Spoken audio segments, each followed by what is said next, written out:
Ia, ile whawhunganga Samoa nei fo ia vaenga o le vai tau tātou iai nei le luti mai o le whainga tāwa whamai, ia o le fo o tātou iai le malo ia o le mana ia o le musika. Peitai, ia o le o tō whawhunga, ia o le o tō e tali mai le manu leo le fuia, ia i le la au nei o lesi. Ia, i sia usole ia sa leo lua ia li, ia tulongi opa ia mani o tō manu. Ia o le o e tali mai pe o e whai meita mai ia i le tata alonga o lo whai nei, o le musika, ia o le ta alonga.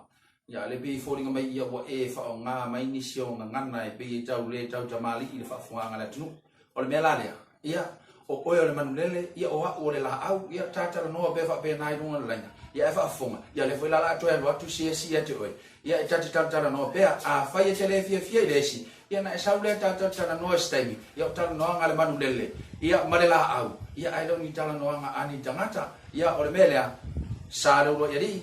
Fawal tata alonga nei vai malas melanga falo ia usi fa foka bersisina.